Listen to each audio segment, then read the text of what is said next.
റംസാനിൽ മാത്രം നല്ല സ്പെഷ്യൽ ആയിട്ടുള്ള ഐറ്റംസ് കിട്ടുന്ന ഒരു സ്പോട്ട് പോയാലോ? ഞാൻ ഇതിന്റെ ഉള്ളിൽ പോയപ്പോ എല്ലാരും സങ്കടപ്പെട്ടിരിക്കുന്നതാണ് കേട്ടോ കണ്ടത്. പിന്നെ എനിക്ക് കാര്യം മനസ്സിലായി എന്തിനാണ് ആ സങ്കടപ്പാട് എന്ന്. പിന്നെ ഞാനും സങ്കടപ്പെടാൻ തുടങ്ങി. കാര്യം മനസ്സിലാവാത്തവർ ഇത് കഴിച്ചാൽ എന്തായാലും മനസ്സിലാവും കേട്ടോ. അത്താഴത്തിന് ഉമ്മയും വിളിക്കേണ്ട, അലാം വെക്കേണ്ടെന്ന് കേട്ടോ അവര് പറയുന്നത്. ഇപ്പൊ ഏകദേശം കാര്യം എല്ലാവർക്കും പിടികിട്ടിയിട്ടുണ്ടാകും. ഇവിടെയുള്ള ഐറ്റംസ് എന്താന്ന് വെച്ചാൽ കാശ്മീരി, കാന്താരി, ഹണി റോസ്, കിർണോട്ടിക്ക്, ഇമിലി. ഇവിടുത്തെ സ്പെഷ്യൽ ഐറ്റം എന്താന്ന് വെച്ചിട്ടുണ്ടെങ്കിൽ 420 ആണ്. അതെന്തായാലും എല്ലാവരും ട്രൈ ചെയ്ത് നോക്കണം കേട്ടോ. അലാം വെക്കാതെ നമുക്ക് എണീക്കാൻ പറ്റും. ഞങ്ങൾ പോയ സമയത്ത് ഇവിടെ നല്ല റഷ് ഉണ്ടായിരുന്നു കേട്ടോ. നല്ല പച്ച മാങ്ങ അരിഞ്ഞിട്ട് നല്ല തേയിൽ മുക്കി കഴിച്ചാൽ എങ്ങനെ ഉണ്ടാവും? അടിപൊളി ആയിരിക്കില്ലേ? നിങ്ങൾ ഒരു വട്ടെങ്കിലും അവിടെ പോയിട്ട് ഒന്ന് ട്രൈ ചെയ്ത് നോക്കണേ. അടിപൊളി സംഭവമാണ്. പിന്നെ അവിടുത്തെ സ്പെഷ്യൽ ഇടുക്കി ഗോൾഡ് ആണ് കേട്ടോ. നമുക്ക് ഫ്രീ ആയിട്ട് ഇടുക്കി പോയിട്ട് വരാം. അപ്പൊ എല്ലാവരും ട്രൈ ചെയ്ത് നോക്കണം. പിന്നെ ആത്മാവിന് ശാന്തി കിട്ടാത്ത സാധനങ്ങളുണ്ട്.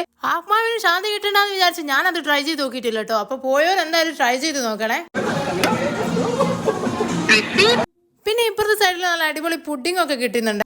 ഇത് പുഡിംഗ് ആണോന്ന് എനിക്കറിയില്ല കേട്ടോ. ആ എരൂല് വെപ്രാളത്തിൽ ഞാൻ കുറെ വാരി കഴിച്ചിട്ടുണ്ടായിരുന്നേ. നല്ല തണുപ്പും മധുരമൊക്കെ ഉള്ള ഒരു സംഭവമായിരുന്നു കേട്ടോ. പിന്നെ നമ്മൾ നോർത്ത് ഇന്ത്യയിൽ നിന്നെങ്ങാനും വന്ന് നമ്മുടെ മനസ്സിലിടം തേടിയ മുഹബത്ത് കാ സർബത്ത് ഉണ്ടായിരുന്നു കേട്ടോ. പിന്നെ ഒരു സ്വീറ്റ്സ് ഐറ്റംസ് ഒക്കെ കഴിച്ചിട്ടുണ്ടായിരുന്നേ. സോറി, ഇതിന്റെ പേര് എന്നോട് ചോദിക്കരുത്, എനിക്ക് ഓർമ്മയില്ല കേട്ടോ. പിന്നെ ഈ ഒരു ഏരിയയിൽ നിന്ന് അപ്പുറത്തേക്ക് തിരിഞ്ഞു നോക്കുമ്പോൾ ഫുള്ള് ഫുഡ് കൊണ്ടുള്ള കളിയാണ് കേട്ടോ. നല്ല കാടമുട്ടയും ചിക്കൻ പൊരിച്ചതും എന്തൊക്കെ ഐറ്റംസ് ഉണ്ടായിരുന്നു കേട്ടോ. അപ്പൊ നോമ്പ് പറഞ്ഞിട്ട് വിട്ടുകളി മക്കളെ, നമ്മളെ സിൽക്ക് സ്ട്രീറ്റിലാണ് ഇതിന്റെ കറക്റ്റ് ലൊക്കേഷൻ വരുന്നത്. നമ്മൾ ബോംബെ ഹോട്ടലിലൊക്കെ അടുത്തായിട്ട് വരും. അപ്പൊ അടുത്ത വീഡിയോ കാണുന്നവരേക്കും ബൈ ബൈ.